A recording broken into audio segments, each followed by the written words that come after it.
Abulafia's Kabbalah. As I said, even if it's kind of pieces here and there, all these different aspects together. So, while as part of my personal research, I did try to study Kabbalah. When I was reading books in Italian, probably again the language, plus the cultural conditioning, plus my age at that time, I really didn't understand anything. When I started to have text available in English, some are available in Spanish, so like combining different languages, I started to see a bit more, I started to understand a bit more. But I start from the practical application. So we live in a society with great opportunities, like as individuals we can have a massive effect. Centuries ago, like you would have required a whole community maybe to have an effect. Nowadays one person can make a great contribution to society, but can also be very destructive. I believe that if we provide tools to people to be more creative, so not to follow in the usual pattern of fear, reaction, fight, like we give ways to see beyond the usual automatic answers, then we have more opportunities to interact as a society. I believe both some inspiration can come from the Italian Renaissance. So during the Italian Renaissance, of course, during the whole history, there are always people and places where there is more awareness, and there are places of, let's say, darkness. But overall, society until the Renaissance tended to be monopolized, and at least in Europe, there was not much openness towards personal investigation of spirituality. It was more given, and if you didn't comply, you probably ended up in jail or at the Inquisition and so on. The Italian Renaissance kind of was the tipping point where the world changes. And some of the key authors of the Italian Renaissance, which inspired painters and other artists, one of these key authors was Pico della Mirandola. So he wrote extensively about the nature of life, magic, and so on. And basically, some key influences on his work were coming from Kabbalah, and they were coming from the Kabbalah of a Spanish Kabbalist called Abraham Abulafia. It's interesting that if you do a bit of research, there is quite a lot of supporting data of this, but it's not mainstream. So I don't know if it just happened like that, if there are, again, maybe conditioning reasons that, in Italy we don't want to say that one of the key revolution in our culture came from outside Italy, but basically it's a fact that in his library there were books translated by his teachers who were from Sicily, and Sicily was one of the regions where Abulafia worked, and his schools were still active, even if underground. His books are mainly manuscripts. So even in Kabbalistic circles, there are books which kind of reprinted some parts of these books, but they were never made available as books like in their entirety until about 20-25 years ago. The reason being that they are considered too disruptive. So this guy had quite an interesting life. So he was born in Spain. His father died at a younger age, so he had to take care of his family. We are talking about 13th century. He traveled through the Mediterranean. He thought that the Mongolian tribes were the lost tribe of Israel. He understood they were not, so he went back to Spain. He went to Barcelona, and in Barcelona somehow he got in touch with esoteric or Kabbalistic circles which were preserving text and wisdom which was coming from Languedoc in southern France. So what I'm saying now, it's not like my opinion, it's like a historic, basically supported by researchers, like, so it's basically they are facts, not ideas. Maybe the spiritual interpretation is, subjective, but the data is there for the historic part. So it's very interesting. So from southern France, more or less at the same time of the Catars, there was a renaissance of this ancient tradition. And then he went to Barcelona. And in Barcelona, it's very interesting because Abulafia basically acquired this wisdom and he shared it through Europe. The tradition has some influence from Sufi, so like, and also Christianity. The most famous Catalan author, Raymond Lull, he took the same system of Abulafia. He published a book 10 years after, so or he had access to the same kind of circles, or he took it from him and then adapted to his kind of agenda.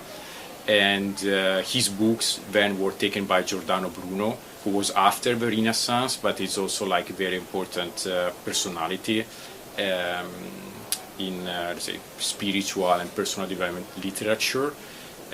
So this guy Abulafia went to Rome to try to convert the Pope to Judaism.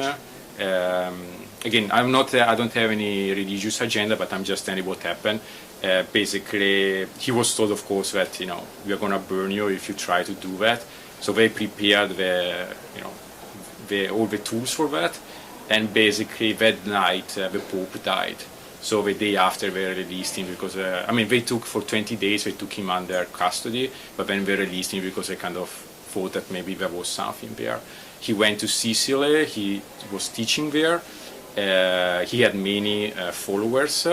However, even the authorities of his own religion thought it was too dangerous to spread this kind of knowledge. So he was sent to exile in Comino, which, if you've been to Malta, Comino is basically 1 kilometer for 1 kilometer island with almost nothing, and that's where it ended. But his manuscripts were transmitted from circle to circle. So what does this mean for you or for us as people? He developed meditation techniques which are not based on any specific religion. Kabbalah usually, Kabbalah has clear Jewish heritage. Usually it's presented in a descriptive way, like with a Zohar, with a Sefirot, and I think this approach is very helpful. However, that's not a way to get to awareness. It's like you come to London, you know the city, you go back home, and then you read a book of someone else who writes about, I've been to London, I enjoyed this and that. Okay, so that's fine. It reminds you what you already know. But if you've never been to London, you probably take a very easy guidebook which tells you, okay, you can take a tube to go from here to here, and you're going to see that. So the descriptive Kabbalah is like the one of sharing something, but you should already know that. It's just a reminder. If you try to understand that kind of wisdom through this very, very worldly description, it's very easy to get lost. So that's like a Zohar and these kind of books which are what usually is going around nowadays. With his approach, basically, you just meditate, and it opens for you the spaciousness to be creative, if that's what you want, or it opens for you the opportunity to go to that space and then to explore it for yourself instead of reading other people's descriptions of that. And so there are two levels of his work. One level is basically can be considered religious because there are some values, some effects assigned to specific sounds of the alphabet, and then there are psychological. There is a psychological level. So I take the psychological level in my book because the religious one, requires a different level of beliefs and so on. So the psychological level is basically by combining words in a certain way, you keep your mind busy, so you're not going to fall asleep meditating. This was can happen. It's very nice, but another thing I notice is some, like for example, mantra meditation is extremely helpful, but you need to do it regularly. When you need it the most, it's going to be, at least for me, unless you were doing regularly before, it's very hard to do mantra meditation. With this kind of combining meditation, it really forces your mind to stay focused. So you can basically do it anytime.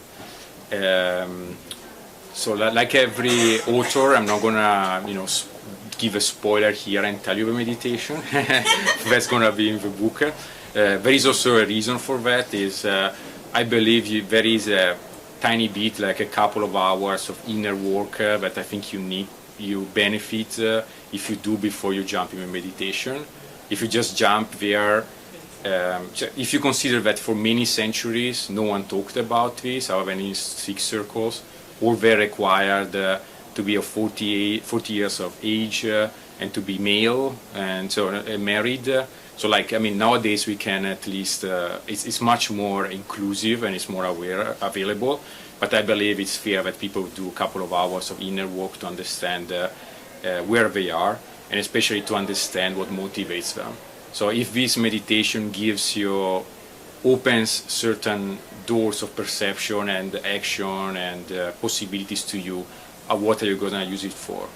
Are you going to use it for your personal gain, or are you going to use it to be of service to the rest of society? So that's why I believe you would need to do this inner work. Just a quick pointer to the inner work. Basically, I take a tree of life, and instead of going deep in the details, I divide it in 4 levels. The highest level, the lowest level, which is here and now, it's a behavior. So how we behave and everything which tends to be automatic and things which may tend to be zero-sum games. So one win, one loses. How do we behave at that level? The wider level, which includes one, is the emotional one. So what we feel, and also everything else, thoughts, plans, they become behavior only if emotions connect that to the behavioral level. Otherwise they just stay here. The third level, which is wider, is the one of cognition, which is not necessarily only linear thinking. There are different levels of cognition. And the fourth level, which is not everything, there is more than that, but that's everything that we can expand to as human beings, is basically the level of meaning. So what happens for us? So going the other way around, usually we orbit it in the behavioral level, but we understand how we act on this level, we understand our emotion, we understand our cognition, we understand if what is meaningful for us is what really matters for us, or if it's what we were made to believe is important for us, which goes back to what I said before, that people who are more in harmony, they usually tend to define for themselves what is important. And then you take the journey the other way. So you define consciously your meaning, you define which kind of cognition you need to put in place to implement that meaning, you bring it on an emotional level, and then you put it into action. And I think that's it. It's William, right? Yes, okay. So William asked if Abulafia's meditation is in line with the rest of mainstream Kabbalistic meditations which use Jewish symbols. The answer is yes and no. So he used basically letters of the Hebrew alphabet to combine. So of course you can do it, he did it also on a visual level. That's one of the levels. The one I will present in the book is more on a sound level. So basically the sound of the letter, which means the transcription in Latin character of the same sound from Hebrew. So basically I don't speak Hebrew, so I will not be able to do it in Hebrew, so it comes down to sounds. Abulafia himself, he did apply the same combinational techniques to foreign languages like Italian, or Latin, I guess. I mean, the languages which were spoken in the areas where he was teaching. So basically, he did the same.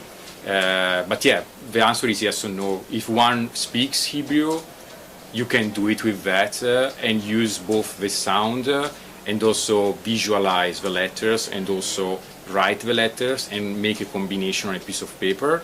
If you don't speak Hebrew, you just use the sound value and you can do the same, visualize the sound, visualize the Latin letter and write the Latin letter and then do the combination. So, because that's more on, again, on a psychological level, the process is what influences the most. Yeah, right? Okay, so Vinya is asking, in bioharmonizing, there is one of the few illustrations in the book. It's basically the, how do you call it? Hexagram, basically, and why I used it. So he showed me a book where the same illustration was used. I was not aware of that specific book.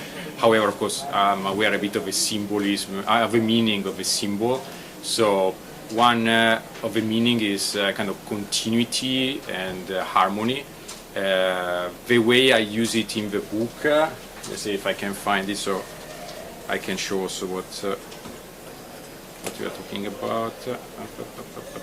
Perfect. Okay, it's on page 48. So it's basically, I believe sometimes we tend to focus on specific quality of awareness or specific characteristics. So I list wisdom, intuition, and empathy, and that would basically be the right way, not meaning that it's right, but the right way to get to awareness. And then I also list identification, disconnection, and impulses. That's basically the left way. So I believe, and the rest, the space where the whole symbol and all these features basically unfold is a oneness. So like we can get to this level of awareness by ascending, so that's a choice. We can get to this level of awareness even by being totally asleep and descending, and then life, we're gonna crash so hard against life that it's gonna get us to the same kind of level of consciousness. I mean, that's a symbol which resonates with me. I understand it has many more esoteric meanings that I'm probably aware of. But it's also kind of harmonic, so that's why I place it here. But I didn't place it here for specific connection to Western esoteric meaning, no. If Abulafia's meditation and his Kabbalistic approach has evolved from the 13th century, if it's more open to the feminine aspect, if not, how it changed and so on. Yeah, from a historic point of view, Kabbalah, so basically Jewish people were expelled from Spain, and that's why a lot of this wisdom moved to Italy even after Abulafia. Then more or less the same happened in Italy, so they moved to the Ottoman Empire. What happened is a lot of Kabbalists from Sicily and from Italy, they moved to Tzfat, to Safed in Israel, which is like considered the center of Kabbalah nowadays. So basically, if you read the books of the Kabbalists who restarted Safed, most of them, they do mention Abulafia, so they were aware of his techniques and his teachings. So basically, it kind of spread. Again, they didn't mention the whole book, they just mentioned the parts the manuscripts, they just mentioned the parts which were relevant to their teachings. In terms of openness to the feminine, I mean, the way Kabbalah is presented outside the religious environment, yes, I mean, there is an openness to feminine aspect. And to be honest, I mean, that's a very good point, or good question. The whole point of Kabbalah is kind of to reunite the different polarities, which is like the feminine, it's on the earth, and the masculine, comes down and unites with the feminine, which receives and then creates. So basically, yeah, it's necessary to keep this. Thank you. It's necessary to keep this connection, and that's the whole point. I believe that in some religious way to practice Kabbalah, there is still there are quite a number of restrictions. But in the way it's applied in a non-denominational way, there is a lot of openness. At the same time, like my kind of warning is just a lot of mainstream ways to present Kabbalah. They're based on the Zohar, and like use that as a way to remind to yourself what you already know. But if you try to get to that level of awareness through this very extensive body of literature, you're probably gonna take more than one lifetime. So just try like a shortcut, and it doesn't necessarily. I cannot promising Abulafia's work works for everyone, but it probably takes like 2 hours to make in that space and a few months to practice it, compared to like dedicating your whole life just to the literary aspect of it.